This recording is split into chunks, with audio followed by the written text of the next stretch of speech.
Talk Radio Network is made possible in part with help from the Black Talk Media Project, a North Carolina-based nonprofit engaged in the production and distribution of independent digital black media. Find out more by going to blacktalkradionetwork.com or blacktalkmediaproject.org and look for the menu tab, Crowdfunding Black Media.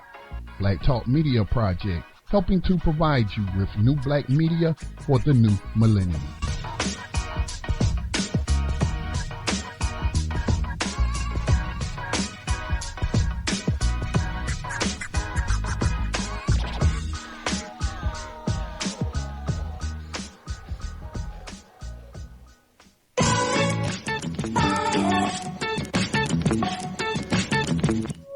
And opinions expressed by callers, guests, and hosts do not necessarily reflect those of the Black Talk Radio Network and Black Talk Media Project. Black Talk Radio is new black media for the new millennium.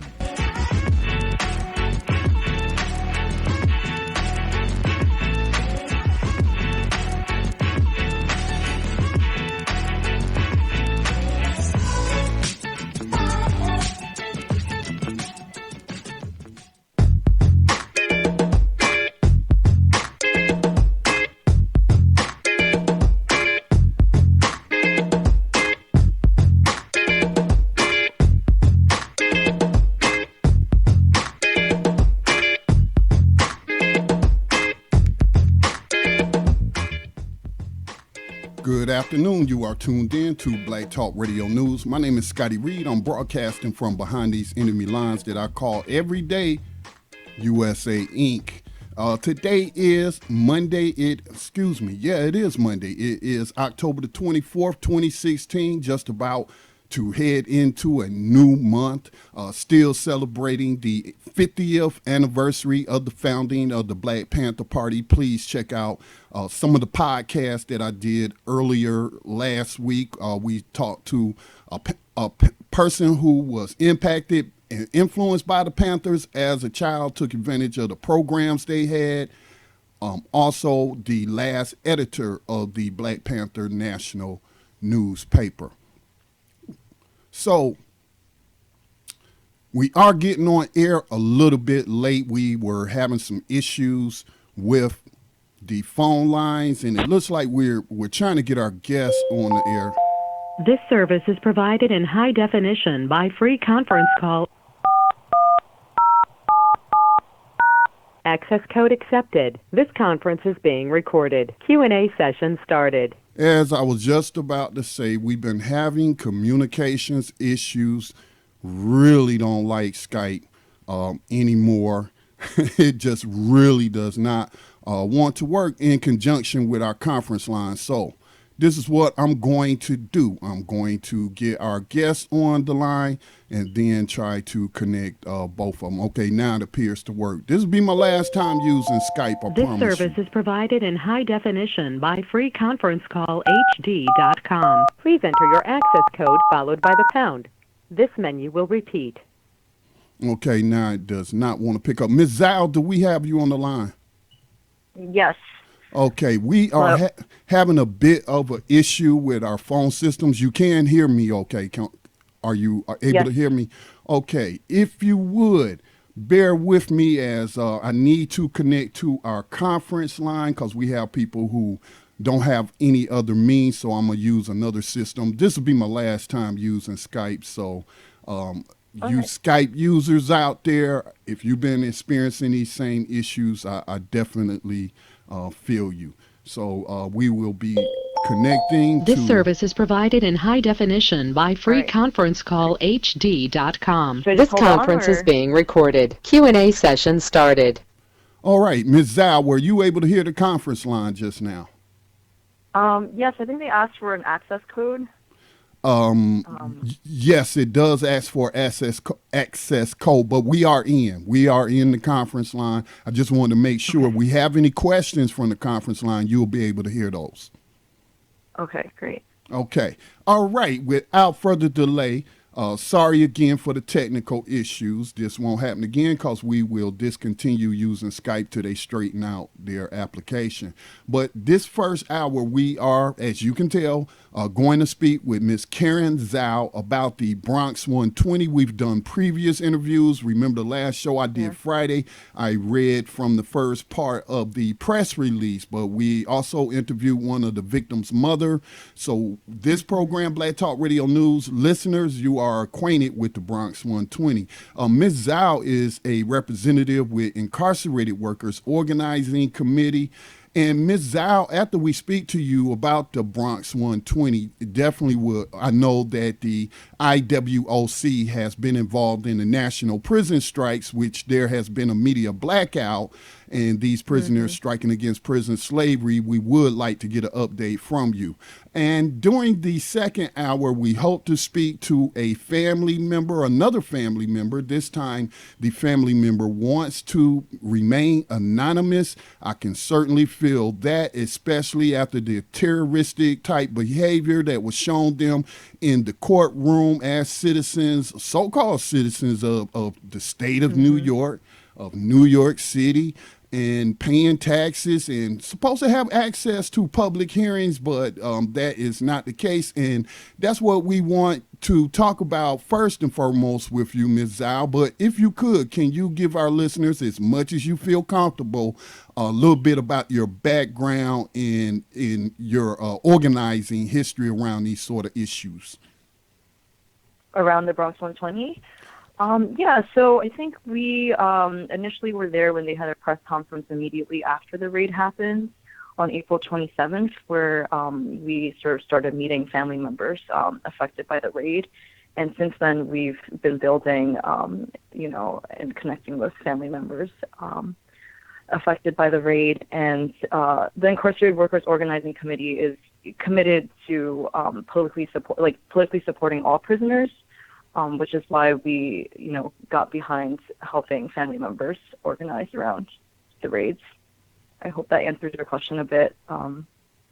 Or is there something more you want me to elaborate on, like the more recent? Yeah, the work of the Incarcerated Workers Organizing Committee.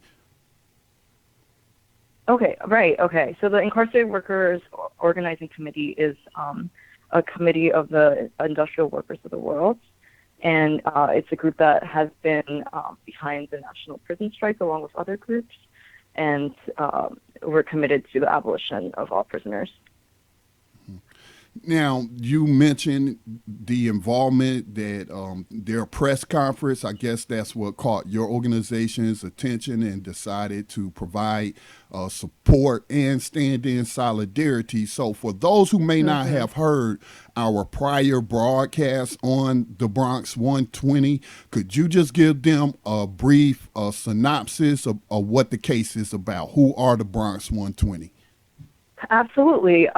So on April 27th, there were seven government agencies, some state and some federal, that were involved in basically kidnapping 120 people from the Eastchester neighborhood in the Bronx, particularly in the public housing unit there called Eastchester Gardens. And so they've been claiming that these men are involved in organized gang activities, and that they have been involved in narcotics conspiracy and racketeering. And it just is very suspicious because, these men have not been able to have the legal funds to, hire better lawyers. And they're claiming that these men are, big time gangsters. The state also claims that they've been surveying these men for a while. And if you do the math of how long they claim that they've been surveying these men, they were surveying these men when they were boys, when they were in middle school. In fact, in the initial press conference in April, a teacher of these young men spoke and was abhorred, was just so upset by the fact that you claim that you're surveying underage black men, and claiming that they're a gang when they're in middle school. And you're claiming that they're a gang based on the fact that they socialize with people in their neighborhood, just like kids in any other neighborhood would. Um,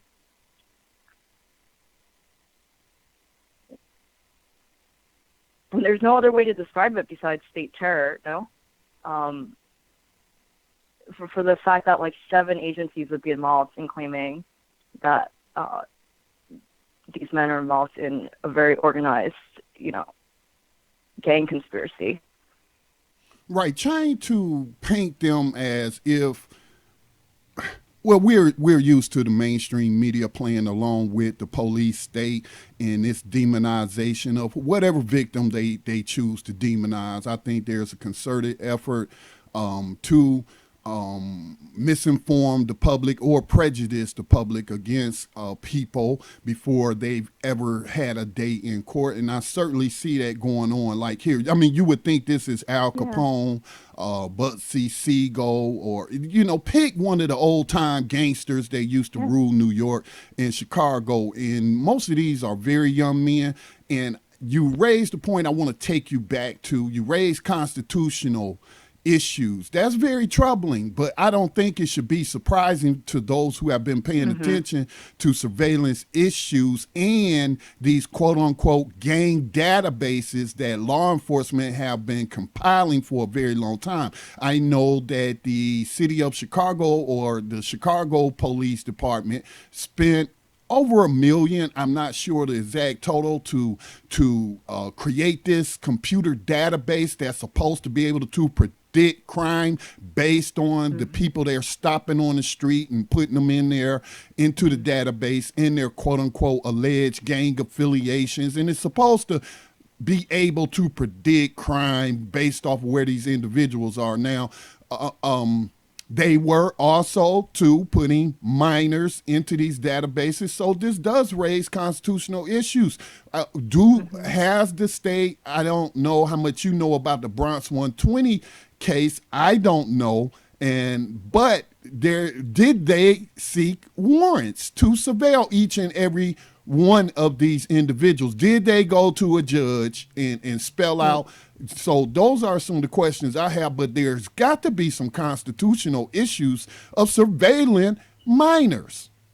To the best of my knowledge, no. I think those would be a matter of the public record, and the reporters who have been on top of examining this case, I don't remember them reporting something like that.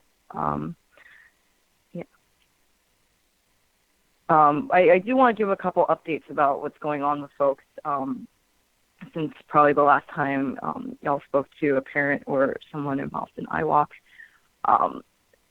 From what we gathered, I think at the court date on the 19th and the 20th this past week, it was, there were a lot of issues going on where they were just clearly denying family members access to the courtroom, or even the overflow room didn't have adequate hearing and audio equipment for folks to listen in on what's going on. And so, but from what we gathered in the, in the hallways of like overhearing what lawyers were saying to family members, they've been pressuring a lot of folks to take pleas. And 4 people face capital charges so far from. What are capital charges? These indictments.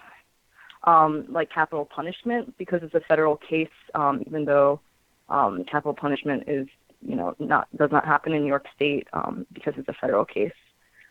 People are getting. So we're talking about death row? Yes.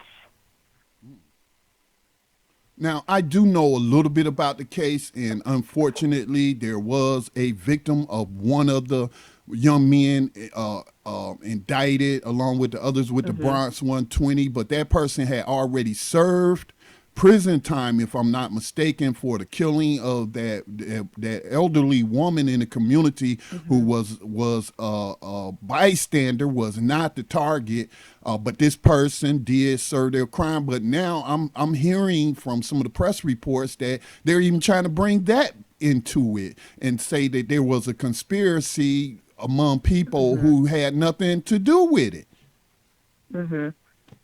Yeah, exactly. I think they're charging 120 people for 4 murders that happened. So obviously, it's not, It just seems like a mass net, a new technique of the street sweep, or to sort of indict as many people as possible, and to incarcerate them. The judge is pressuring folks to take pleas. People have to make decisions. Yes, from what I gathered with conversations with family members, they have to accept pleas by the end of December. And we've been corresponding with some folks incarcerated on this case, and they've expressed just the amount of pressure they feel.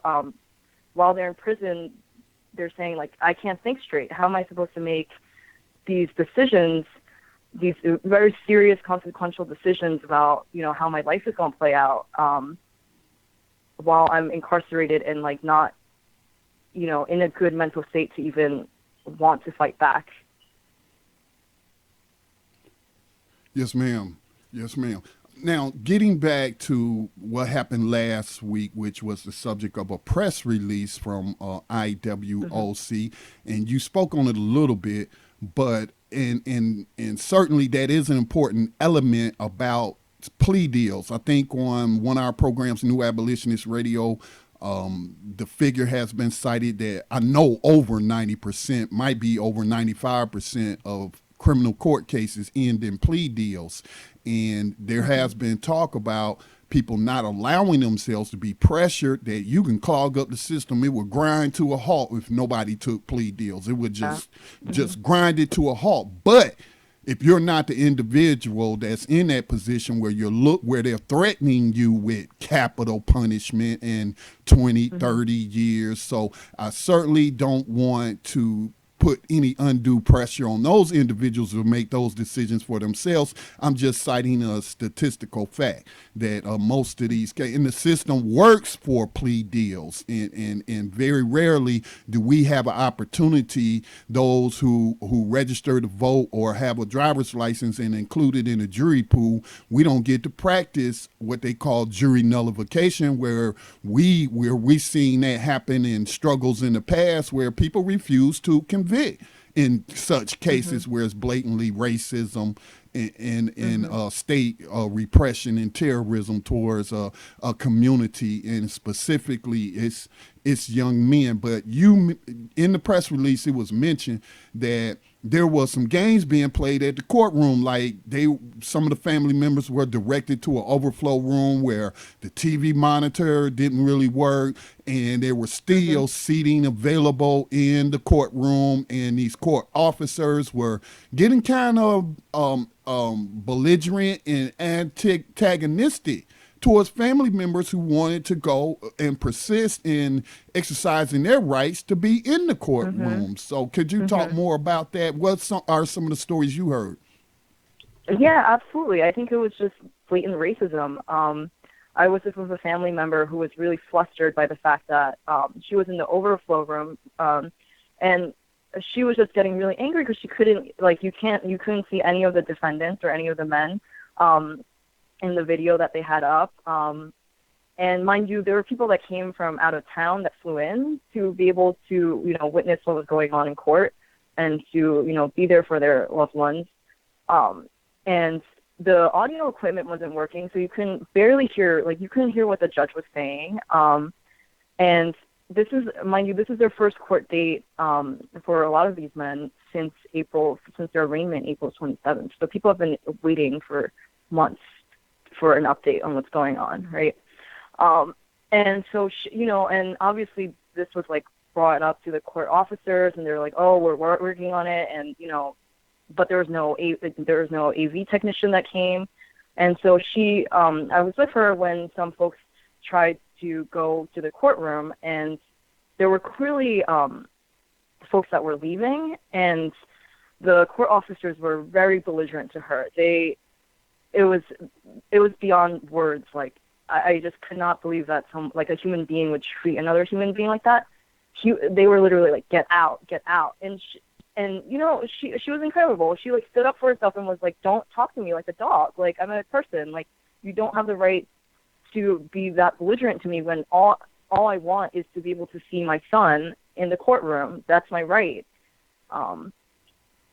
So And I would add, I mean, I don't know her personally, but I would add that I'm sure that I'm under the impression that everybody pays taxes, whether you pay income tax, payroll tax, whatever you buy something, you're paying a sales tax. So you're talking to people who pay your salary. I mean, just the whole arrogance that I find with so-called public servants. That's why I don't call them public servants. They are not there to serve us. They are there to enforce the system. Yeah. And one thing I want to add was after there was a recess during the trial, or during the hearing, and so family members saw on the video that there were people in the courtroom that were leaving. So they were hoping that, they could get some seats in the courtroom. And so, almost like everyone in the overflow room went downstairs to try to find seating. And the court officers threatened arrest. They basically made everyone leave the building. Now that's like unconstitutional, no? I had my mic muted, but when you said that, I called it terrorism. Yeah. This is state terrorism. The people felt terrified, and it was done for the threat. It sounds to me like violence was threatened of arrest, incarceration, enslavement. And this case is political, whether one wants to just try to say, oh, this is criminal. No, this is political, and this is political repression because it's extending to now the family members. So, yeah, please continue. Yeah, and absolutely. And, one of the family members had this really poignant analysis of, like, you see how they're treating us, and we're family members. Like, imagine how they're treating our loved ones in MDC and MCC. And she was just spot on, because the day after, we found out from, people we've been in contact in, that many of the defendants were placed in the box. In fact, they took people out of the box that were supposed to be there until the end of November and put in new folks there. And it seems like there's no other explanation for it, but just that, this is, like you said, this is clearly like a very political case, and that they're trying to, punish people and repress people as much as they can. And this is all pre-trial.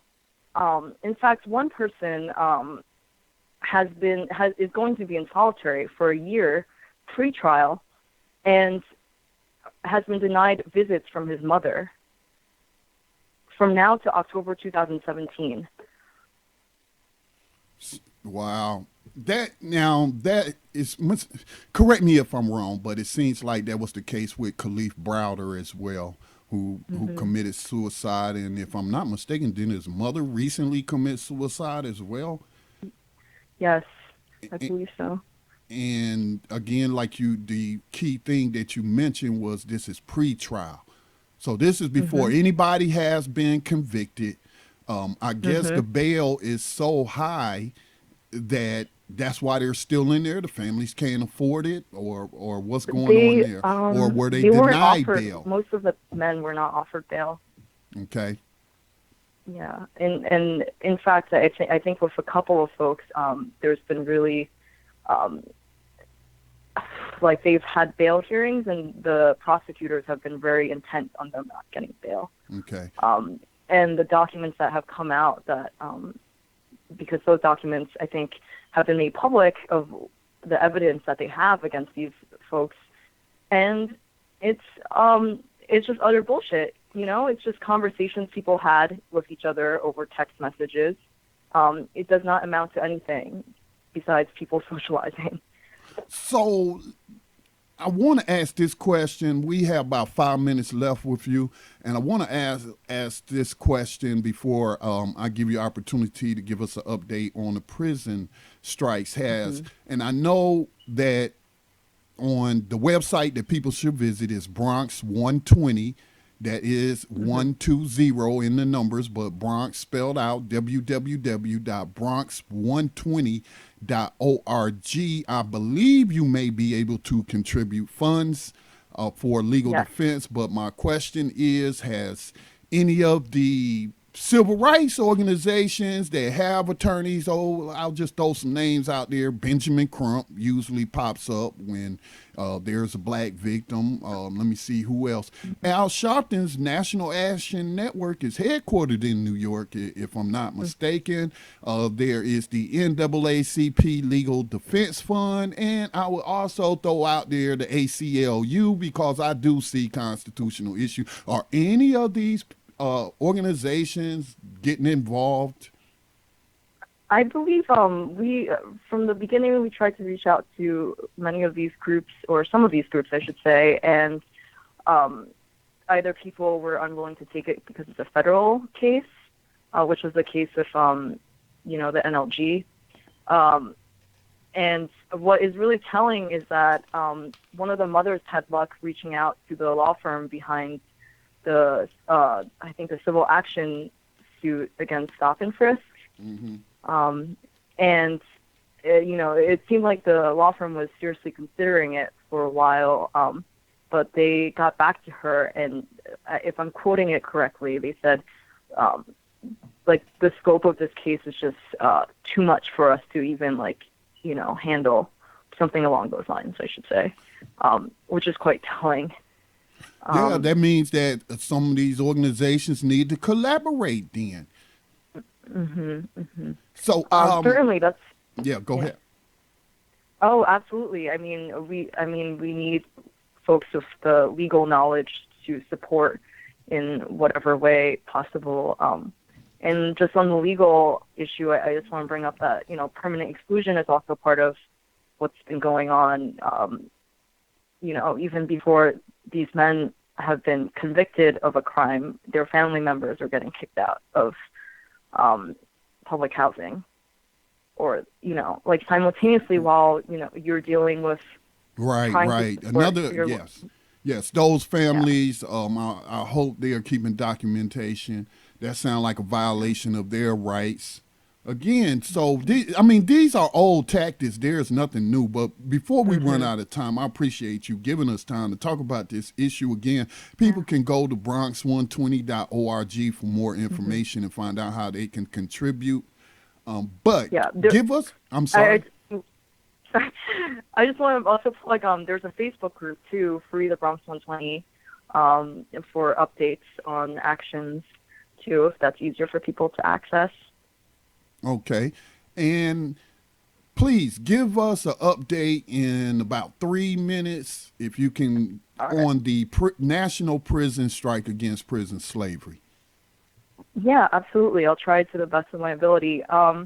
It seems like there have been some successes in various places, especially in Michigan and in Alabama, in which not only have folks been showing how coordinated their efforts are, but also that, their working class brothers and sisters that are, COs there have gotten behind the strike in various ways by not showing up for work, basically.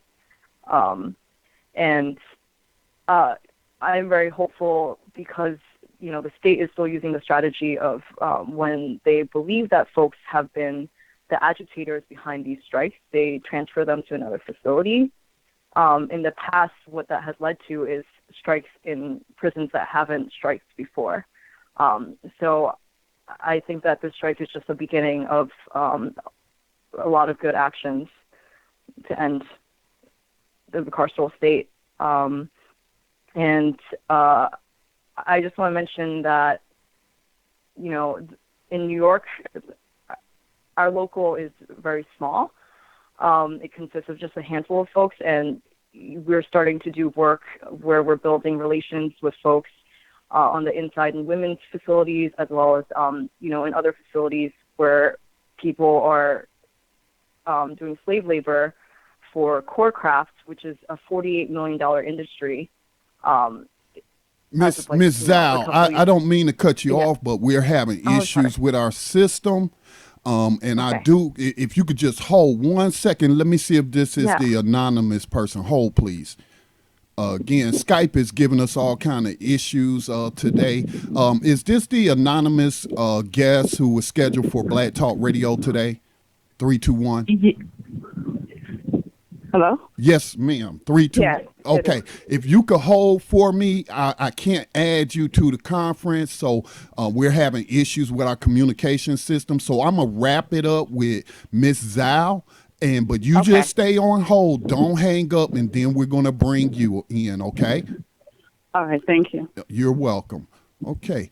Let me resume this call. Let's see. Okay, Miss Zhou, do we have you back? Yes. Sorry. Could you repeat that? Yes, that Hello? was our. Can you hear me? Yes. Okay, great. That was our anonymous caller. So if you could tell people how they can visit your organization online, how they can keep up with the national prison strikes. Absolutely. They can get in touch with us through our email. It's IWOC period NYC at riseup.net. And they can keep track of the national prison strike. I think, it's going down, and BuzzFeed have been great, on staying on top of what's been going on. And I just want to plug this Saturday at 3 p.m., the NYC Anarchist Action called for a solidarity demo outside of the Barclays Center. Barclays has benefited from slavery, and obviously the center has picked out working class Black and brown folks in Brooklyn. So 3 p.m. this Saturday. All right. And I will also say, if you're on social media, just do a search on 2 hashtags. That's prison strike, hashtag prison strike, or hashtag prison strikes. If you're on Twitter, Facebook, you can find information being posted. Ms. Zhou, thank you again, and we hope to have you back. Thank you so much. Thank you for having iWalk. Appreciate you. You have a great day, ma'am. You too now. Okay, caller 321. Yeah. Thank you for hanging on with us. We do need to take a station identification break. It's just going to take about a minute, and then I'm so glad that you called us, because we definitely want to give you the floor to tell us about the tragic experiences that many of the family members had as they tried to go to the courthouse to show support for their family members. So thank you, and continue to hold. Thank you. You're listening to Black Talk Radio News with Scotty Reed. I broadcast this program live every Monday, Tuesday, Thursday, and Friday at 4 o'clock p.m. Eastern. Stay tuned. We'll be right back.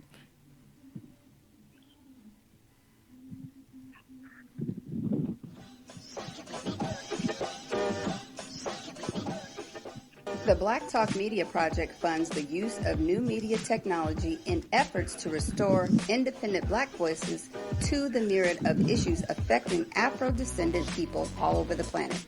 If media can control the minds of the masses, as Malcolm X once said, then you must ask yourself, who is in control of the media targeting the masses of Black people today? Help bring back independence, self-determination, and respect for Black culture in the production of global media by joining the effort to crowdfund new Black media for the new millennium. Visit blacktalkmediaproject.org for more information on how you can invest in public Black radio for the masses. And welcome back to Black Talk Radio News. Again, we have another guest for you. This is a family member of one of the victims that are being referred to as the Bronx 120. We've done a number of programs and talked to other family members. We just got off the phone with Miss Zhou of the Incarcerated Workers of the World. I think that's the name of it. I'm sorry if that's not it. But our guest today wants to remain anonymous. And this is a real person, because the people who referred her to this program, I trust. And so I can certainly understand why a person would not want to reveal their identity over the public radio airways, given the terroristic behavior of the NYPD slave catchers. So, Anonymous, I'll just call you Miss Anonymous. Is that okay? That's fine. Miss Anonymous, thank you for joining us and for coming on to give a firsthand account of what occurred in the courtroom last week as family members turned out to support their family members. And we've gotten media reports, but we would like to hear it. It's always great to get it firsthand from a person who was there. So the floor is yours, ma'am. Thank you for hearing it. Hearing us. We are concerned for our loved ones that are incarcerated and what may happen to them while they're in there. But we weren't allowed to go into the courtroom to see our loved ones, and I don't understand why.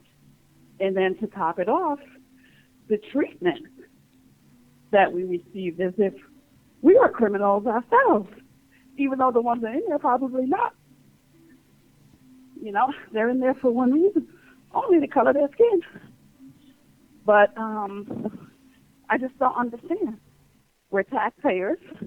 We want to see our loved ones. Why were we prevented from seeing them?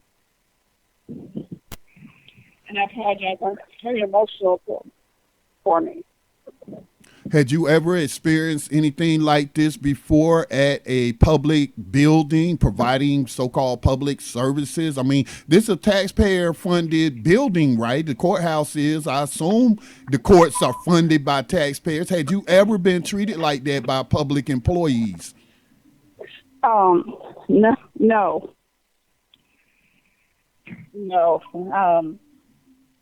And I still don't understand why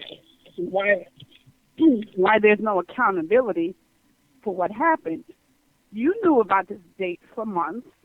You knew that people would come to see their loved ones. Why would you try to prevent us?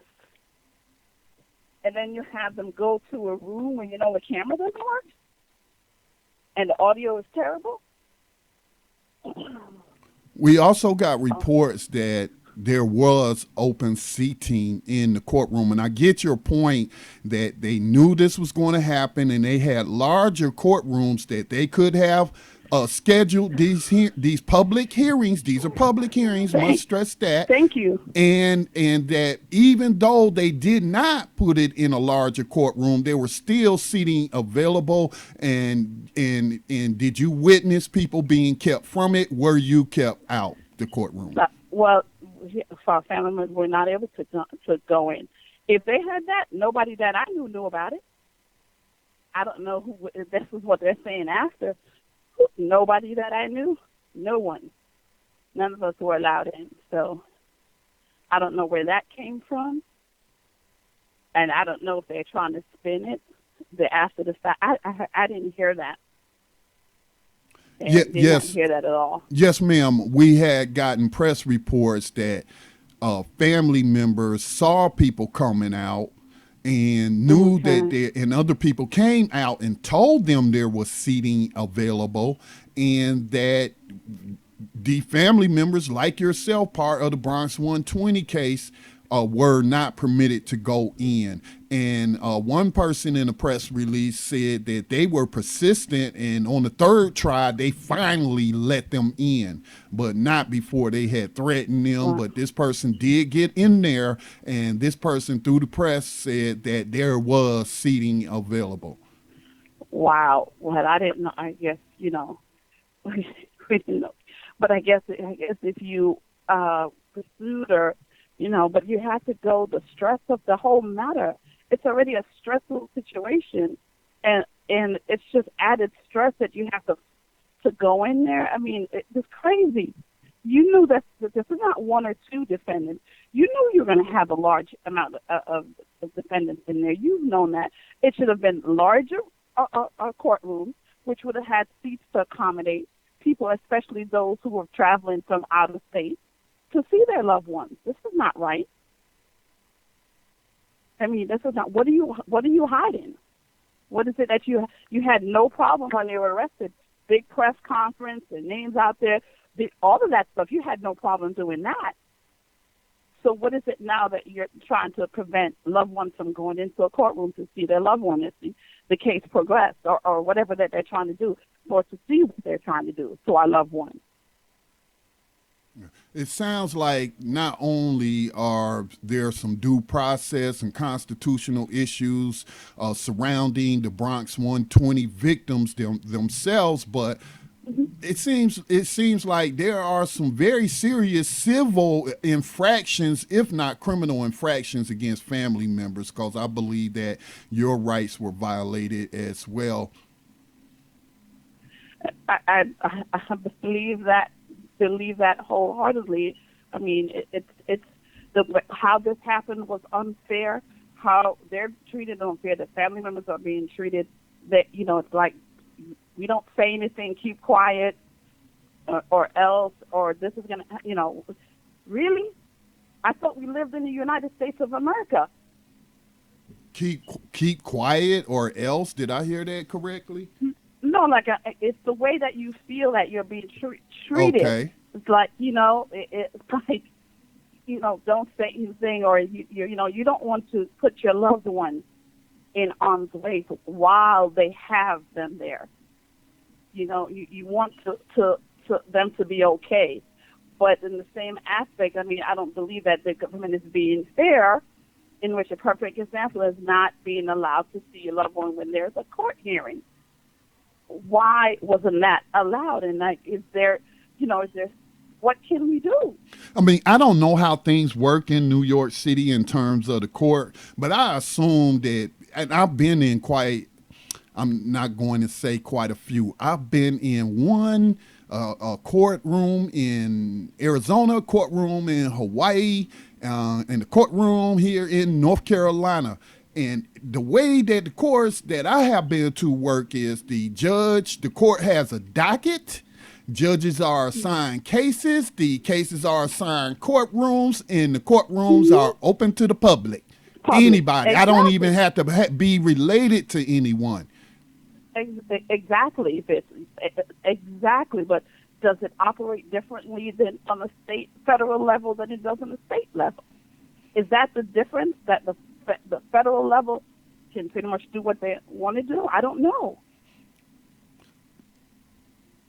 No, I mean, while the charges may be federal, it's still happening inside the local courtroom in that jurisdiction. I don't know if this is a federal court, but I do remember recalling one of my cousins had been overcharged with attempted murder. He took his to trial.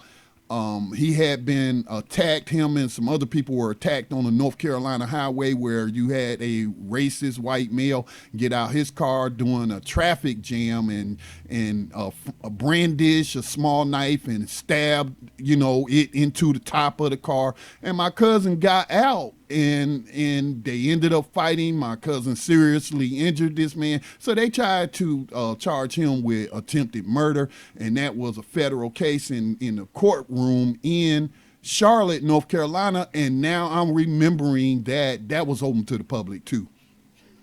Okay, so where's I'm saying, where's the national news in this? Where is it that the outrage to say why were people being not able to be led into the courtroom, and conveniently, unless somebody goes 3 times, then they allow you to go in. You have to go through that stress. Mm-hmm. Have you tried to contact anyone else outside of our network no, to tell your story? No, but I may be doing that after today, just to find out why was it that they decided not to let, or the person that you said that went in was able to, but obviously was after a fight. Why should that person have to go on 3 tries to get in? Yes, ma'am. It should have been automatic. And was there a reason for that? Is this how it's going to be going forward? Is that how? So what happens when trial comes around? What they're going to stop people from going in there too? Well, our previous guest, Ms. Zhou, with the Incarcerated Workers of the World, Incarcerated Workers Organizing Committee, the IWOC said that from information that she has, that the courts are trying to, the prosecutors, the judges are trying to pressure these young men into taking plea deals because 95% of cases, criminal court cases in the United States end in plea deals, and a lot of pressure is always applied to get people, to go ahead and just plead and not take it to court, where there's always that chance you might get a sympathetic jury or just one juror. That's all it takes, is just one juror. One juror, that's right. And if it's 95%, that plea, the federal is even higher.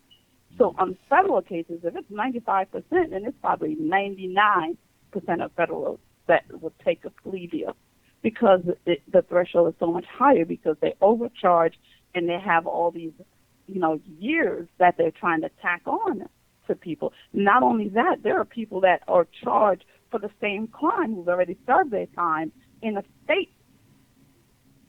There are men that they have arrested that have already served the crime under the state level, and they're charging them for the same charge federally because they can, and it's not double jeopardy.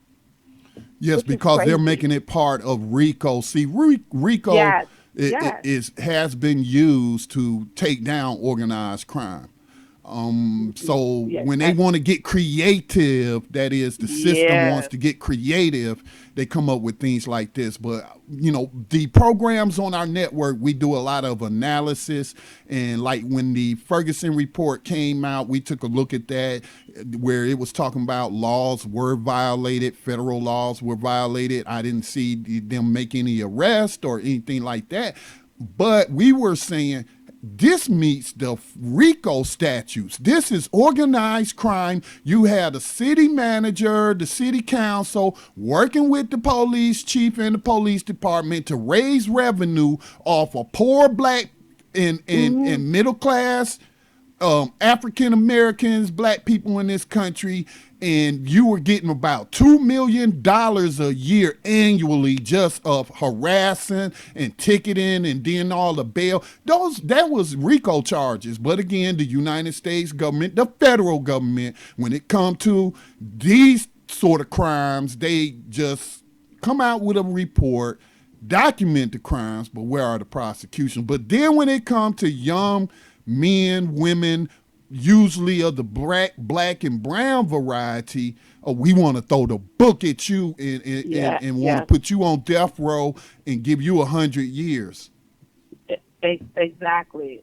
Unbelievable. A lot of these kids are never been arrested before. My family never been arrested before. Never had nothing. Been away from New York for years in college, and look what happened. Simply because he had an affiliation with some other people or knew some other people, right? Apparently, yes, because of where he grew up. I mean, in the Bronx. Yes, yes. But it's just, golly, if you think that if every person had a affiliation with somebody, the jail we would have enough place to hold hold people, enough space, but based on the guilt by association, and that's it. You could come in, you're the federal government, throw all these charges, these overcharges.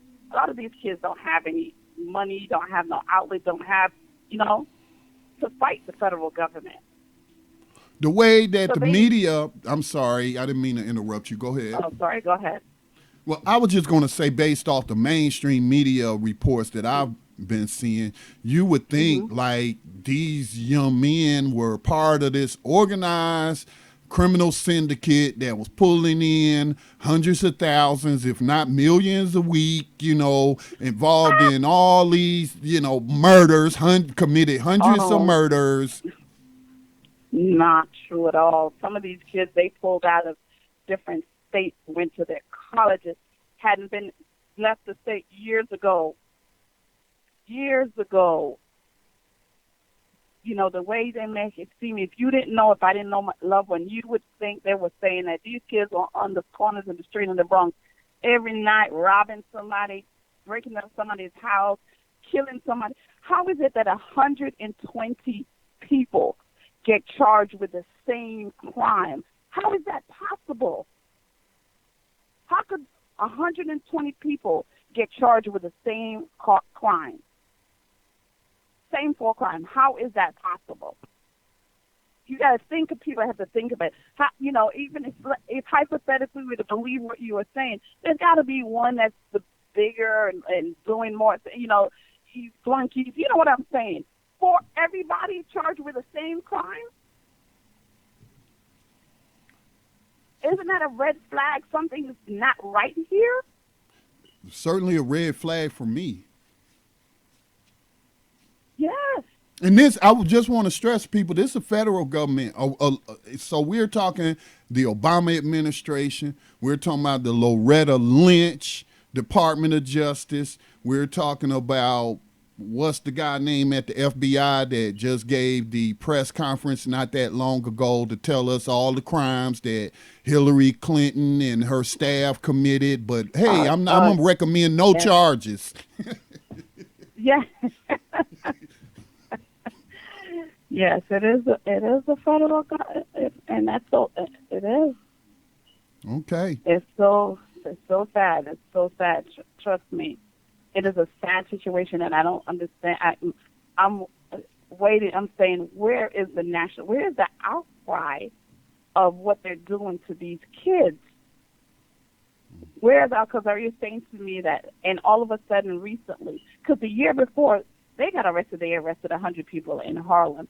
So all of a sudden, since the stop and frisk ended in 2013, now we have these gang crimes. So there's allegedly no other gangs in New York City, no mafia, no Asian, no whites, no other gangs but right. Black. Harlem Very and good in the point. Bronx. Very good observation, ma'am. Very good observation. We have about 7 minutes left in the broadcast. Let me ask you this. How is your family member holding up? Have you had any communications whatsoever, whether by snail mail? Yes. How are they holding up? Yes, tough, because never been very active in his community, and his community, doing well in school. Just can't believe, just to this day. Do you realize in 3 days, it's going to be 6 months since these kids were arrested? 6 months. And to this day, he can't believe this is happening to him. There are just too far many people in this country that happens to. I think some of the figures some of my comrades in the abolitionist movement have cited is that millions of people, we talk about the 2.5 million in modern slavery or in jails, but many more million just go through the system, and even just going through the system, the bail, the attorney fees, the time spent in these jails, in prisons and lockup is stressful enough. So, it could destroy you just going, if you could get declared innocent at the end of it, it still could really destroy you. And who's going to compensate you for that? Exactly. Just to shut that is, even if it changes your life forever. It changes your life for forever. When you think about it, I don't know the name. There's a story of a young man that was arrested as a 17-year-old for stealing a backpack in New York, and spent 3 years in Rikers because he wouldn't take a plea deal because he didn't do it. Khalif and they Browder kept him in Rikers, and he got 3 years until they dropped the charges and let him out, and then he committed suicide. Yeah, Khalif Browder is his name. Yes. Mm-hmm. And that destroyed his mother, who recently committed suicide reportedly. As well. Yeah. Yes. So it's no joke. I understand my family has been through it. Although I was overseas fighting for Mr. Charlie during the Gulf War while they were making my little brother here 10 years a slave. So When I Oh could my take God. leave, I came here. So I can identify with people who has gone through that or has a family member who's gone through that, because our family has gone through it. Well, if I include all my cousins and my uncles and aunts' kids on both sides of the family, I could be talking about a bunch of people. So, wow. But I do want to thank you for coming on. Did you have any closing remarks that you would like to leave with the listeners, and any websites that you could recommend for people to get more information and how to get involved? I believe the website is Bronx120.org. Is the Bronx120.org to get information about the kids that are arrested, and just asking people to please get involved with this best in your community when you see injustice anywhere, especially for minorities. We have to stick out for one another and ask to pray for those, the Bronx 120, and all those who are wrongly incarcerated or charged for a crime that they didn't commit.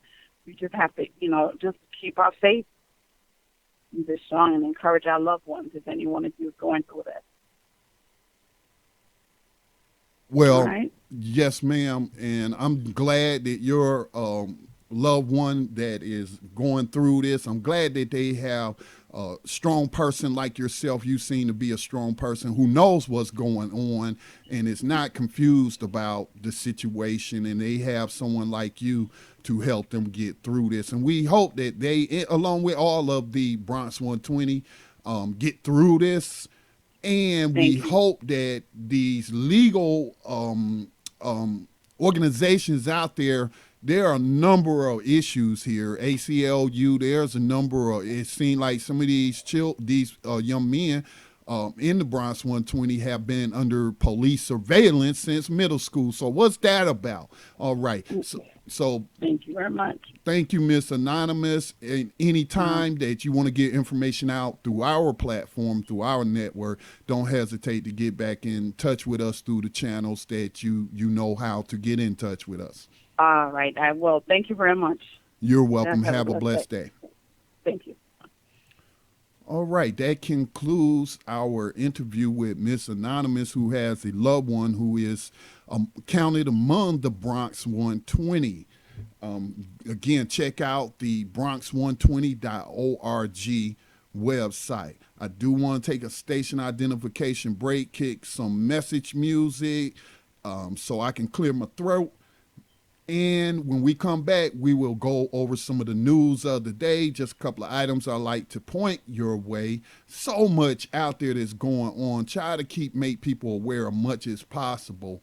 But we will be back. If you have any commentary, any observations, anything you would like to share in regards to our two guests we had, both talking about the Bronx 120, in regards to the national prison strikes against slavery, or anything that you think is newsworthy that is not making it out through the corporate media, which we know it's not, so no surprise there, but that you want to make people aware of, just be brief, and we'll certainly try to get you on. So those telephone numbers are up on the promos. If you're listening through other platforms where you don't see a number, that telephone number is 641-715-3660. The participant code is 549-032#.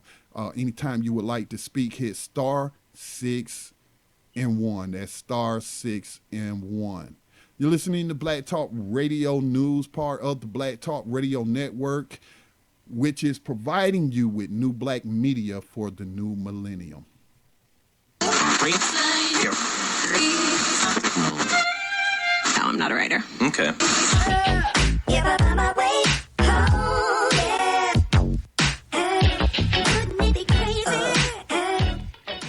Black Talk Radio, since 2008, providing new black media for the masses.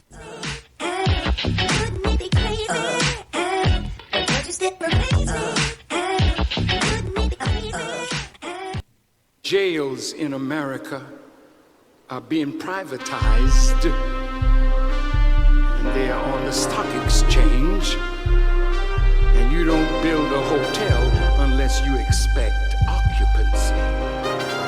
when they're building prisons, they want to build them, but they're building them for you. I look around this room and I see nothing but untapped potential. You have potential.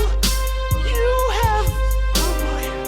But now they've got to create a culture in the community that lends to violence, crime, drugs, guns, prostitution, and it's a steady pipeline to prison.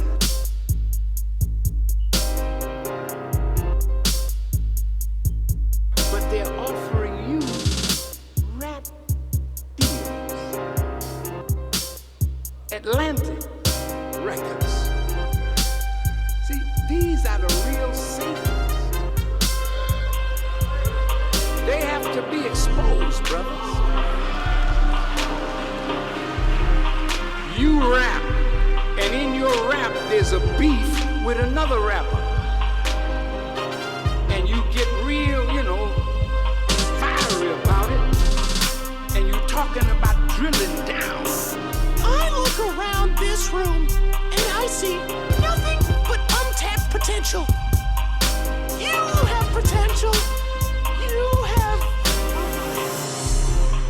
You want to kill your brother. So that's the kind of rap you're doing. And then the radio stations are complicit. Because if you make something clean, they don't want to play it. So when you come to the record executives with something clean, but it's got a good beat, hey, that's nice, but see, if you ain't keeping it real. And keeping it real means keeping it as it is so that it will never change.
And bling bling around your neck.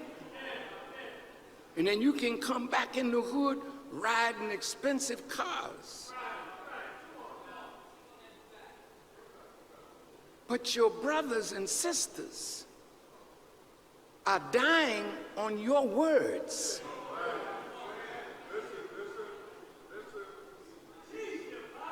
And you are aiding in the conspiracy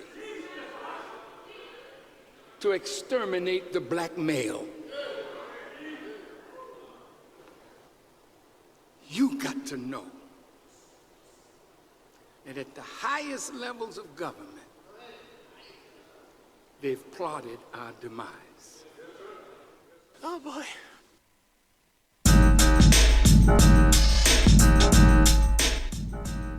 And welcome back to Black Talk Radio News. My name is Scotty Reed. I'm broadcasting from behind the enemy lines of USA Inc. from blacktalkradio.com. I'm sorry, blacktalkradionetwork.com, providing you with new black media for this new millennium. Join us there. Become a subscriber. It's free to subscribe to all the podcasts that are distributed through that platform. Also want to remind you that Black Talk Radio Network is supported in part by donations to the North Carolina-based nonprofit Black Talk Media Project. Visit us online at blacktalkmediaproject.org. And last but not least, check out the new Black online social media platform, BTR Community, for a new online Black social experience. So I just had some afterthoughts on what we just heard from the anonymous family member, Miss Anonymous, about what they were going through. And also what Miss Zhou said about them being targeted since middle school. Think about that, really. So you identified these young men in middle school as, for lack of a better term, let's say problem children, that they were on a path that was going to lead them to one of the many prison plantations where they will be made into modern day slaves. But you didn't try no kind of intervention. I'm talking about the state now. I'm talking about these slave catchers, see, because they like to use propaganda like they out here helping the children. I follow CMPD, which is the Charlotte Mecklenburg Police Department social media account on Facebook. Oh, that's called, y'all know it as Facebook. And I have to give whoever their media operations officer is, I have to give them an A1 job on their propaganda that they put out. Okay. Now, I'm not saying that you don't have officers like that, but I'm talking about in this particular case, I'm talking about in the Bronx 120 case, it appears that some of these young men were identified in middle school, and I don't know what the PAL League, what Police Athletic League, no, there was no intervention whatsoever. You just surveilled these young men, put them under surveillance. See, that's how you know what kind of system you live in, and you live behind the enemy lines of USA Inc., where slavery is legal. I am so tired of quote unquote educated black people showing up in mainstream media talking about, oh, when African Americans were slaves, or when Lincoln freed the slaves. And I'm like, in all of your college studies, did they not ever crack open the Constitution, lay it out however? Hey, you pull it up online, and did you at no time look at the 13th Amendment? Now, I hear a lot of black people cite the 14th Amendment because that's what allegedly gave former slaves citizenship. But what about the 13th Amendment, which was put in place first to target those former slaves for slavery, along with the free black population, which was pretty sizable during the time. In 1850, there were 500,000 free black people listed in the census. So 13th Amendment not only sought to put these former victims of slavery right back into a new form of slavery, it sought to criminalize all black people, period. And that is exactly what it has done all the way up to this period. So I'm tired of these. You can't call yourself a scholar if you say that Lincoln freed some slaves or slavery was abolished in this country. You are not a scholar. Stop calling yourself a scholar. Or else that means that being a scholar is just a watered down term that a bunch of people are using. These people actually are not scholarly, and they don't know what they're talking about. So those are some thoughts that I had. where was the intervention on these young men's behalf when they was in middle school? And let's not believe the lies like the anonymous caller said. This person that's involved, that they know, their loved one, never been arrested and was in college. Never been arrested. And they've gone after some of these kids to other states while they're getting a higher education. Come on, y'all. Come on. This is absurd. And while it is racist, pattern practices of racism here, let us not ignore the role of the proxy racists. That's the non-white person, the black person that participates and enforces the system or rubber stamps what the system does. We have a black president, or I should say y'all have a black president. You have a black attorney general, and all of them are in very powerful positions in this system. We're talking about the federal system. So it seems that they are unwilling to use those positions to practice justice. So what good are they then? Why should we cheer black success if, when, you know, the whole point is we need to get these people elected. We need to get them in these different positions. We must celebrate them when they get appointed to these positions in the system, and then we proceed to ignore their role in making sure that the system continues on its path of slavery and racism. It's absurd. It's absurd. So, again, the telephone number to call if you have any thoughts, 641-715-3660. The participant code is 549-032 pound and *6 and 1 to comment on air. Speaking of the prison strikes, the national prison strikes against prison slavery, and I was running out of time, so I didn't have the opportunity to ask Ms. Zhou about if the Noose, I think that's how you pronounce it, Noose Correctional Institution, which is here in North Carolina, is part of the prison strikes, because a North Carolina publication, WRAL.com, published this article that says 500 inmates evacuated from Noose Correctional Institution after 2 injured. This is coming to you, apparently this is in Goldsboro, North Carolina. It says that 2 people were injured during a Sunday night incident at the Noose Correctional Institution. I hope that's not how you pronounce that. But it's spelled N-E-U-S-E. Noose. Wow. So officials evacuated a portion of the facility this morning. They say due to damage inside some sections of the facility, approximately 500 inmates were transferred to other prisons across the state. 288 inmates remain at the facility. So this is not unlike some of the reports that I've been getting under the hashtag prison strikes or prison strike is going down.com or .org. I believe Ms. Zhou mentioned I was getting information from them as well, good source information on the national prison strikes, but I have been getting those reports. I think last week we even reported on, I think it was New Abolitionist Radio, could have been BTR News, where hundreds of prisoners were being transferred to other prisons to break up this national movement against modern day slavery and human trafficking.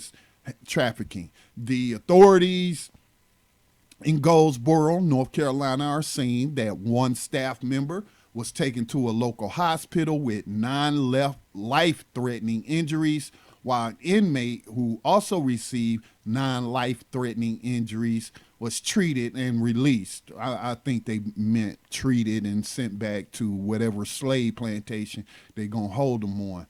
The North Carolina Department of Public Safety said a disturbance was started by a small group of inmates at about 4:30 p.m. and inmates set 2 separate fires that had since been extinguished. The fires damaged parts of the prison's diagnostic building and a storage shed that held supplies. The inmates also broke windows and damaged 4 dorms. You can read the rest of this article. It is published. You can find a link at btrcommunity.com on Scotty T's profile. That's the profile I use for this program and my program notes. Although I didn't make a post and call it program notes, I'm just sharing from all over the community. But that is one of the articles I shared this morning. I thought it was interesting. Again, we are not getting national news reports, although this is at least the second, could be more, but second story I've heard about the mass transfer, and we're talking about 500 inmates here, 500 victims of modern day slavery have been transferred to other prisons. You would think this would be on MSNBC, CNN, ABC, World News Tonight with David Muir. You're not seeing it. You're not seeing it. And then last week I said to somebody off air, but I'll say it on air. Now, let's say, for example, this staff member, this prison plantation overseer who was taken to the hospital with 9 life-threatening injuries, let's say he had gotten his head cut off or her head cut off by one of the victims of slavery. I bet you then it would be on every national, international news outlet. That's what I said offline. But I think I said on air that if there was a lot of violence going on, that might get national attention. But thus far, again, we have to always question everything. I don't know if any of this report is true, but about what caused it, because the disturbance could have been, we're not going to work. We're not going to work this day. We're not going to run our plantation for you. And especially under the laws of the North Carolina State Constitution, slavery is illegal. A lot of people don't know that about North Carolina. It's one of the few states that mentions slavery in its constitution, in its state constitution, that actually abolishes slavery, unlike the federal constitution people like to brag about and call a freedom document, and it's nonsense. I guess it's all about your perspective and your role in the system. But the North Carolina Constitution says slavery is forever abolished. Now, they can make you work, but if they make you work for it not to be slavery, they will have to be paying you the state minimum wage or the federal minimum wage if it's a federal facility in the state of North Carolina. Again, where is the ACLU? Where are any of these legal organizations that take in millions of dollars annually for these type of cases? Slavery is illegal in the state of North Carolina. But yet, many of the victims of slavery in North Carolina, nobody is standing up to enforce the Constitution, the North Carolina Constitution. Apparently, people in North Carolina after the Civil War thought it was important to add that to the Constitution and say slavery will forever be abolished. We're not going behind Lincoln with that loophole in the 13th Amendment. No, we're going to spell it out in one simple sentence. Slavery is forever abolished. So anyway, that is what is happening here in North Carolina. I cannot say for certain if this is part of the national prison strikes or not, but I would lean towards it being part of it, considering that we are going into the 5th week of these prison strikes that have been going on nationally. that millions of people are not aware of because they are getting their information from the agents of the state, and that is the corporate media. Speaking of the corporate media, if you're not willing to tell lies for your butter biscuits, if you're not willing to read from teleprompters, and no matter what those teleprompters say, then they have no use for you. And the former governor of Minnesota, Jesse Ventura, also a former wrestler. Let me see if I can locate that story where he said that his Iraq war opposition cost him his job or his deal with MSNBC. So he is talking to independent media outlet, the Young Turks web-based outlet. And he is, again, the former governor of Minnesota, and he is discussing his deal with MSNBC. Let's go ahead and cue that up. On your show, we talked about my MSNBC experience, and I know once before when you were on, we talked a little bit, but I think in this context, it's important for people to understand that. You had to deal with MSNBC at one point. Came out of office in 2003. I was the hottest commodity out there. Fox, MSNBC, and CNN got in a bidding war for me. MSNBC won. I signed a 3-year contract with them. I was supposed to be on 5 nights a week, but there was a problem. After I signed the contract, we were putting the whole show together. It came out that I opposed the Iraq war. Well, at the same time, they had just hired Phil Donahue. Phil was their highest rated show. He also opposed the Iraq war. Phil got pulled from the air, and I was never allowed on, basically. So I want people and they paid me for the whole 3 years, so I was handcuffed by their contract. I couldn't do any news shows, couldn't do any other network, and they paid the entire 3 years. It's the easiest money I've ever made, but they, in essence, censored me because I honor contracts, and, you know, as long as they paid me, they owned me. Yeah. So they did the same thing to Ashley Banfield. She spoke out against the war. Ashley got pulled. Yeah, and not only did they pull her from the air, when she was a huge star at the time. Oh, yeah. Giant rising star. They wouldn't let her out of her contract, and then they moved her office inside a closet.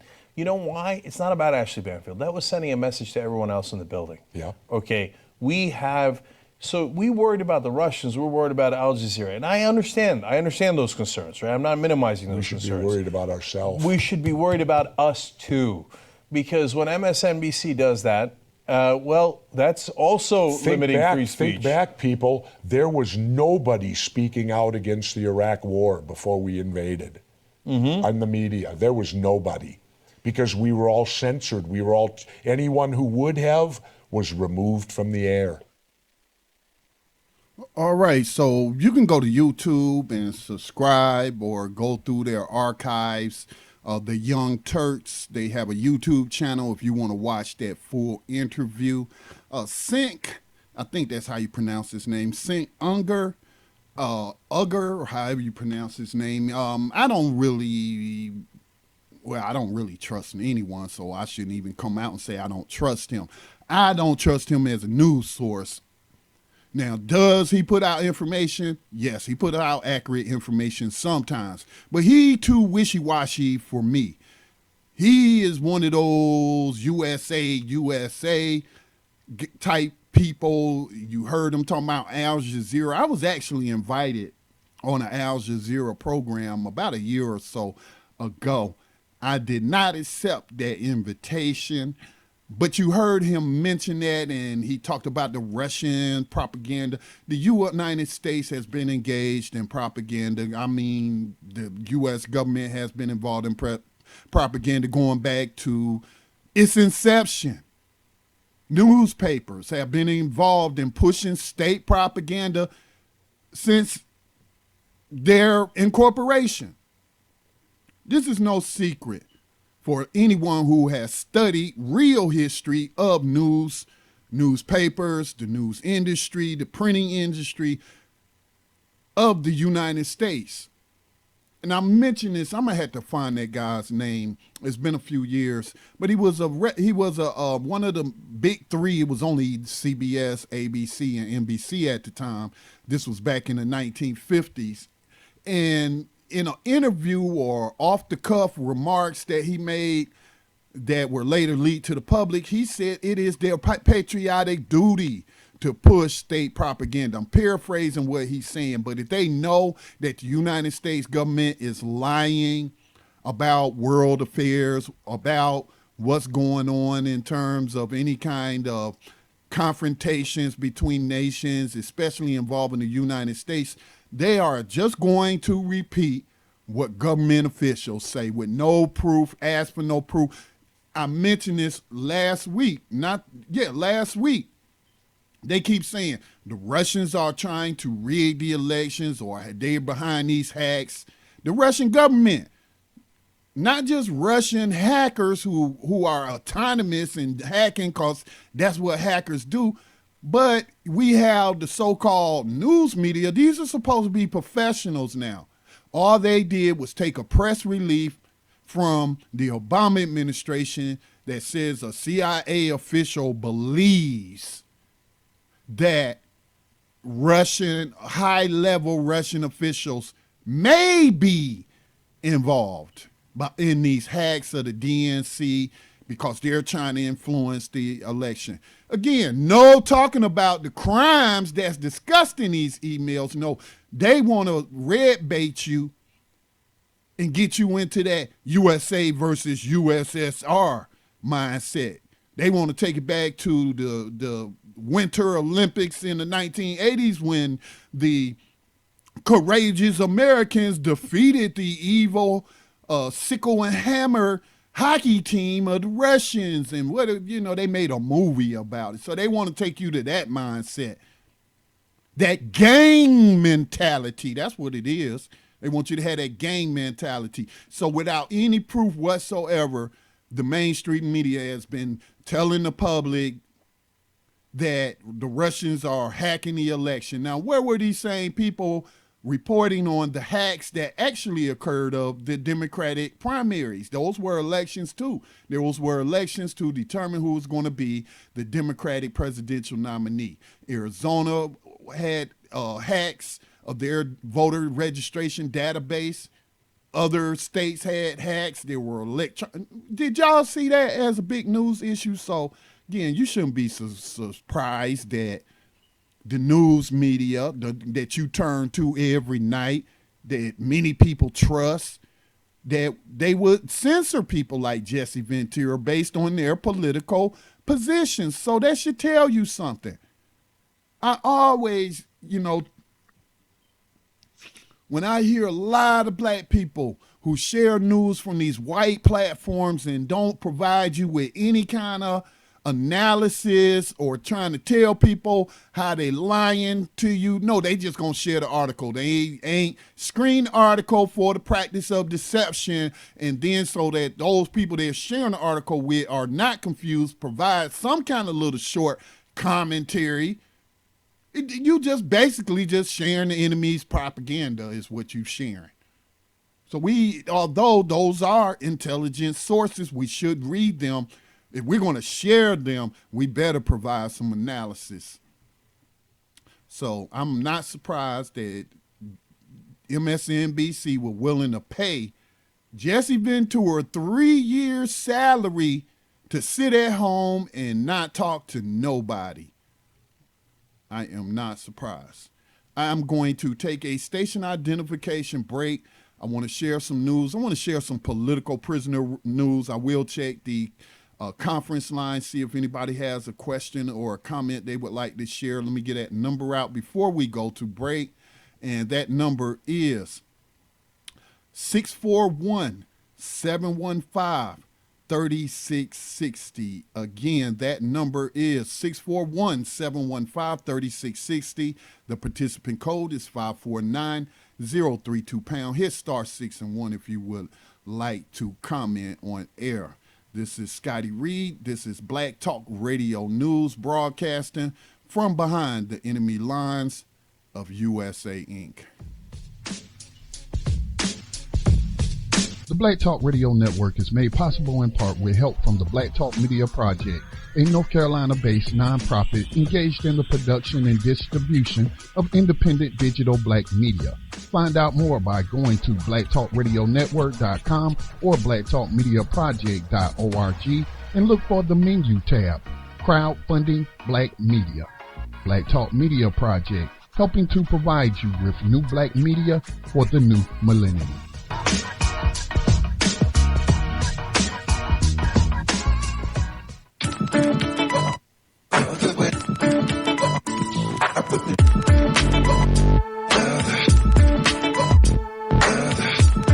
You are tuned in to Black Talk Radio, new black media for the new millennium.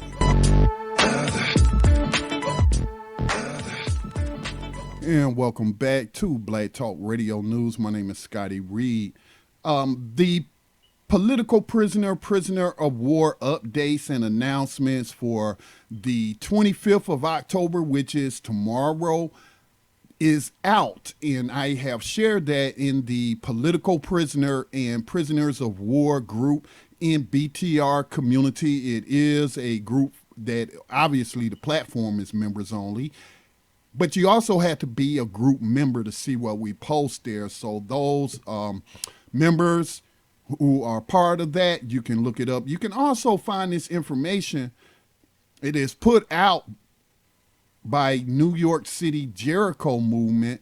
And let me just read this here. It's the latest compilation of every other week updates, NYC ABC.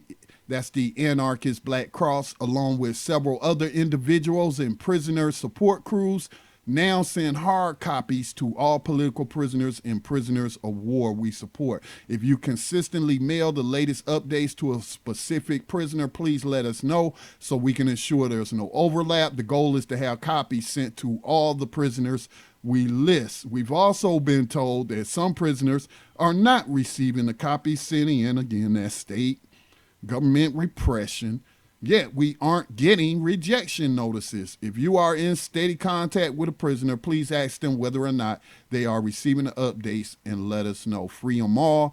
That's from the NYC ABC. You can visit them on web at nycabc.wordpress.com. They're also on Fedbook. That is NYC ABC on Fedbook. On Twitter, NYC ABC as well. Same for Instagram as well. Same initials, NYC ABC. So let me move on. There is a political prisoner with a birthday coming up. Let me pull up this information about Mr. Eddie Africa. Eddie Africa is part of the political prisoners known as the Move family. And this information comes from one of their family members. On the move, everyone, next Monday, October the 31st, our brother Eddie Africa will be celebrating his birthday. We thought it a good idea to help Eddie celebrate his birthday, despite now being unjustly jailed for 38 years, along with the rest of the Move 9. It's a birthday card drive from friends, family, and supporters from all over the world. We are simply asking people to take the time to drop Eddie a birthday card, wishing him a happy birthday, and to show him some love and light on his special day. People can write him at Edward Goodman, that's in parentheses, Edward Goodman Africa, AM. That's Apple and Mary, AM-4974. That is 301 Murray Road. You spell that M-O-R-E-A, Murray Road. And that's in Frackville, as in fracking. That's Frackville, Pennsylvania, 17932. Please note that all cards mailed to Pennsylvania correctional facilities have to be mailed in a white envelope. Man, just white supremacy everywhere you look. On the move, that's from Ori. We're going to have to get Ori back on. You can also sign a petition demanding United States Attorney General Loretta Lynch open an investigation into the wrongful and ongoing imprisonment of the Move 9. And we have talked to many people over the years involved with advocacy for the Move 9. What is the name of that documentary film? Let It Burn. Go watch that film, Let It Burn, where the FBI worked with the police and the fire department to set a whole black neighborhood on fire to murder people in the Move 9 house. When people tried to come out with their hands up, and while the building was on fire after the FBI dropped a C4 bomb on top of the house that they knew women, children, and animals, for y'all PETA folks out there, were in that home. And then shot at people as they tried to flee the flames. This is your government, the federal government, the state government, the city of Philadelphia. There's no difference. There's collusion among them when it comes to this system of slavery and terrorism. So his birthday, Eddie Africa, his birthday will come up next Monday. So we'll definitely be giving him another birthday shout out then. What else do we have here for you? The prison reform movement published a blog that I thought was interesting. I just love it when the language that we have been using for years on New Abolitionist Radio, on Black Talk Radio Network, starts to just permeate the language, the English language, when people who speak English are talking about these issues, and more people are waking up. These prisoners are not striking for reform. These prisoners are striking to abolish slavery. Big difference between reforming something and abolishing something. This is slavery. You can't reform slavery. You have to abolish slavery. And there is, let me close out this window, a blog post from the prison reform movement.wordpress.com. It says, abolish the 13th. Let me just share a little bit of this with you. It says the 13th Amendment to the Constitution declared that neither slavery nor involuntary servitude, except, that's the key word right there, except as a punishment for a crime, doesn't matter if you're guilty, whereof the party shall have been duly convicted. Again, everybody convicted is not guilty.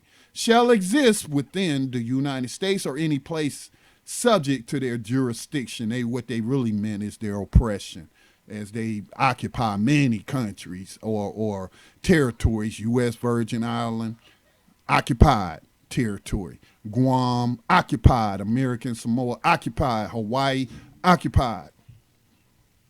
So they say they have an event. Well, this event isn't until next year, so I'm not even going to share that. But I just thought it was great to see people, more and more people, pointing out the 13th Amendment and the fact that it did not abolish slavery, that it just simply transformed it. And that's why in the UN Charter, not the UN Charter, but the United Nations Declaration of Human Rights, it says that slavery shall be abolished in all its forms. See, they know, whoever put together that document and submitted it to the UN Declaration of Human Rights, they know that slavery comes in different forms. Different forms. Now, we know people talk about wage slavery. I like to differentiate between somebody who is incarcerated on a prison plantation as opposed to somebody who is an exploited worker but have freedom of movement. See, they can leave, they can quit, they can find another job. They can compete out there in the job market, even though the job market is rigged. And where before you could get a call center job with AT&T, well, they didn't move their customer service to the prison plantation now. So kind of hard to, unless you go to prison, then you can join their workforce as a slave and get paid slave wages. You might be able to afford some ramen noodles, a couple of packs of ramen noodles, what they gonna pay you, and some toilet paper on the side there, or maybe even a candy bar or something. So it's just great whenever I keep seeing people recognizing that we are not talking about mass incarceration. We're talking about slavery, the continuation of it. It was never abolished. Again, you better not call yourself a PhD scholar on history or anything else if you still out here saying that when black people was enslaved or back when Lincoln freed the slaves. Because you know what? I'm going to believe that you got your degree out of Cracker Jack box. Or basically you just did no research study on your own. You just took what the system gave you. The education system is part of the overall system of slavery, and just took what they gave you as fact, did no exploration, no critical thinking, asked no questions, and now you out here regurgitating that to another generation of misinformed people. That's how lies continue. All right. Coming up at 6 o'clock p.m. Eastern time tonight will be Tando Radio Show.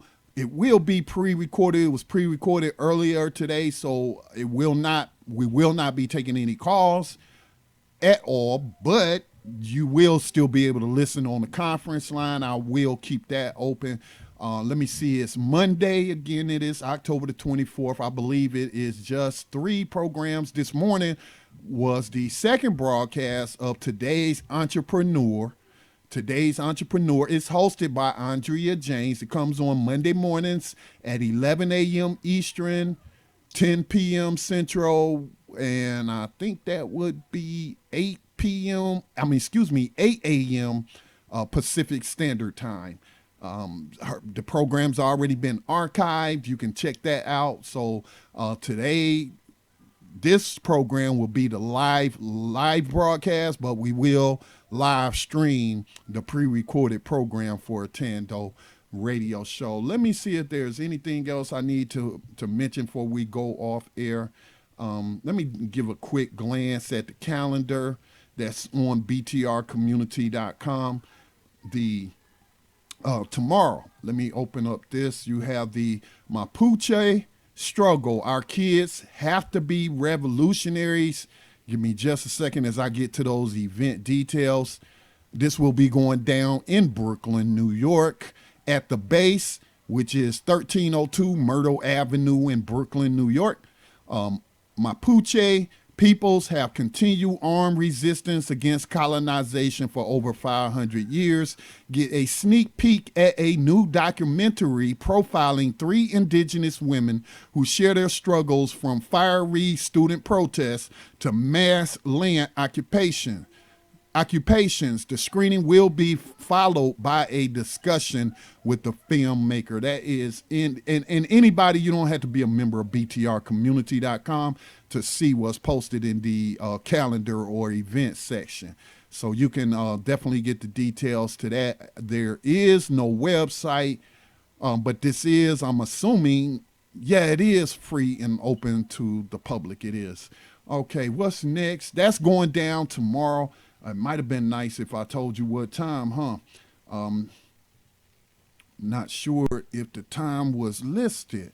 Yes, it was. I'm sorry. Let me give you the time. 5 o'clock p.m. Eastern time until 6:30 p.m. Eastern time. Again, this is at the base, 1302 Myrtle Avenue, Brooklyn, New York. So check out that film screening. There will be also tomorrow, and I bet you this is in New York as well, the political prisoner letter writing dinner. This will again occur at the base. Let me just share some of the event details. It's 2016 and the U.S. government's war on environmental activists and animal liberationists is still being waged. NYC, ABC, and Sacramento Prisoner Support have responded with Project Fang, a travel fund for earth and animal liberation prisoners, with Tyler Lang and Kevin Olive recently moved to halfway houses. The imprisonment of Joseph Buddenberg and the impending trial of Nicole Cassane. We are reminded of the backwards and arbitrary logic the state uses to deem who are terrorists. I think I've reported on this before. We talked about it on New Abolitionist Radio, how they are using laws to determine what they're going to determine to be terrorism and using it against activists.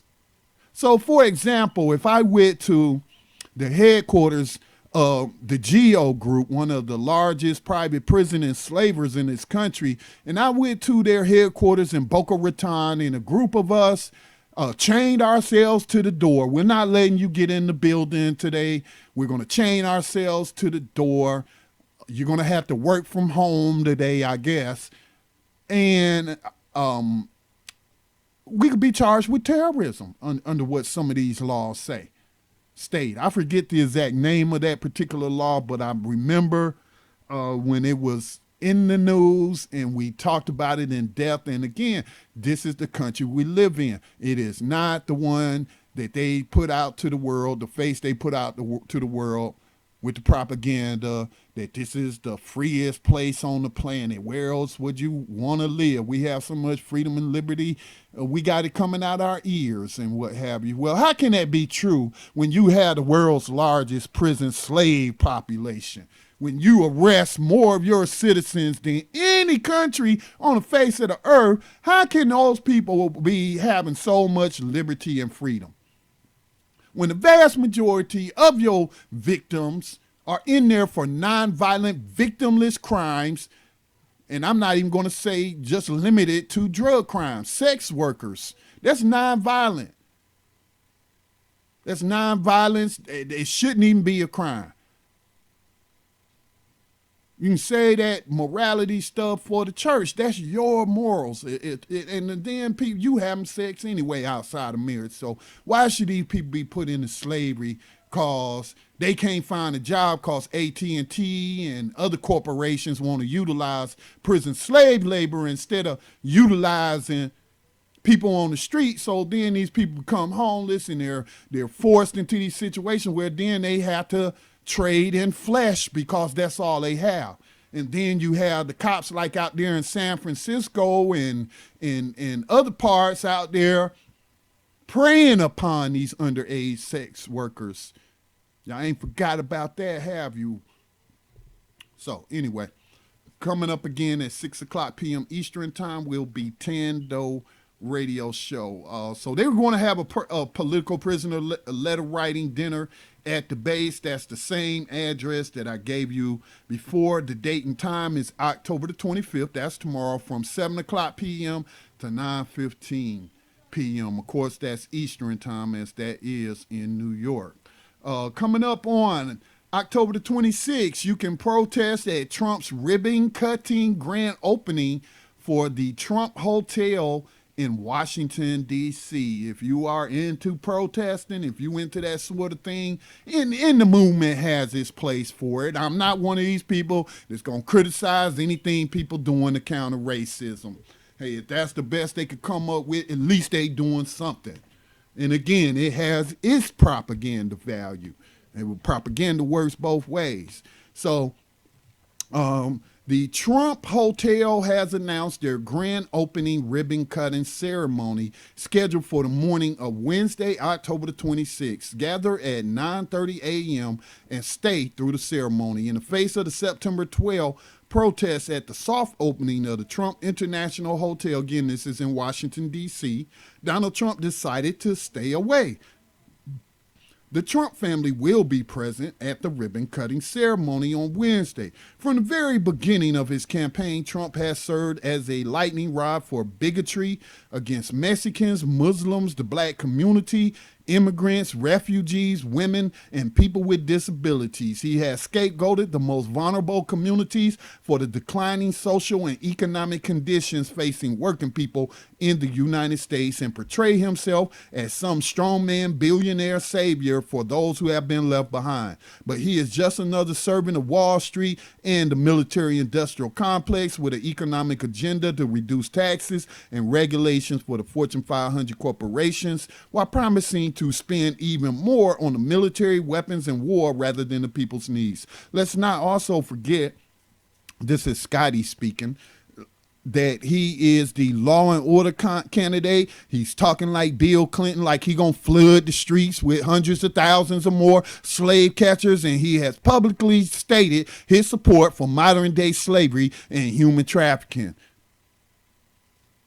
And specifically, he mentioned private prisons, which, by the way, we reported last week, the GEO group just made a total of $150,000. Yeah, $150,000 contribution, political contribution to a Trump super PAC. Again, I'm not on here to tell you Hillary Clinton's any better, because she's not. They're both monsters. They're both criminals. But I'm just, since they're talking about Trump, I'm talking about Trump. Okay, so this will go down again at 9:30 a.m. on October the 26th. They want you to stay towards the end. The address is Trump International Hotel, 1100 Pennsylvania Avenue, Northwest, Washington, D.C. And that is in affiliation with the Answers Coalition, or this demonstration has been initiated by the Answers Coalition. Let's see, still got a few minutes. There is coming up also on the 26th, Ajumu Baraka, who is the Green Party candidate for vice president, will be in, let me see, this is in Jackson, Mississippi. The Coalition of Economic Justice Cooperation Jackson and the Green Party of Mississippi will host vice presidential candidate Ajumu Baraka at the Lumumba Center from 2 p.m. Central to 5 p.m. Central. Refreshments will be served in local restaurant Nubia's Place. Will have catered food available for sale on site. Much of the later part of the afternoon will be devoted to media interviews by appointment only, so come early. So that's in the calendar, going down on the 26th. That will be Wednesday, right? Yeah, Wednesday. All right, so that's all the news that I have for you today. I want to thank our guests for joining us today, Miss Karen Zhou, and also the family member who wanted to remain anonymous because of the reputation of the brutality and terroristic tactics of the NYPD and the federal government. So she wanted to remain anonymous. Want to thank them for coming on and sharing their information and giving their testimony of what happened to them in a courthouse in New York City. Do want to remind you the crowdfunding Black Media campaign is ongoing. We would not be on air if we did not have people providing financial support, just like some of the other alternative outlets that do a lot of good work, Black Agenda Report, Democracy Now!, The Real News, but all of those outlets, these independent outlets that we are honored to be counted among as an independent source for real news, they are all funded by listeners and visitors to the website, the people who are consuming the media. So you can also get a Black Radio Stations Matters t-shirt. We have all sizes from small to extra, extra large. If you need one of those like me, and we have those, and it's yours free for a contribution of $25 to Black Talk Media Project. And you can find out our address and more information how you can get your free Black Radio Stations Matters tee by going to blacktalkmediaproject.org. Definitely check me out. Join me on btrcommunity.com. Again, that's a new online Black social experience. Is set up as a safe digital space for Black people where there is no data mining, there is no police surveillance, there are no ads. Why do we need ads? We don't need to market to you when you are joining this community with a contribution of $24 a year. So that is how we pay for the resources, is by everybody making a small contribution. Recognize the fact that we live behind the enemy lines of USA Inc. I think today's story about the Bronx 120 proved that. If you need more information, go to bronx120.org. That's www.bronx120.org. If you doubt anything I say, or you doubt my assertion that many millions of people live behind enemy lines. That's how they're treated. They're preyed upon, and they have been marked for slavery. I don't want to call it new slavery because there's nothing new about it. It's just a continuation of slavery in this country in a different form.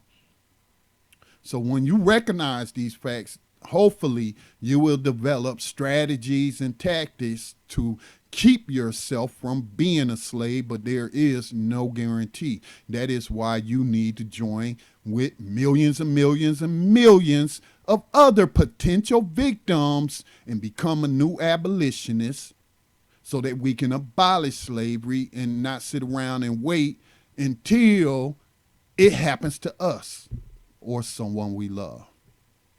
We must abolish slavery in this 21st century. We cannot allow it to plague yet another generation. So we hope that you all will join us. With that said, peace and blessings to all. Be safe.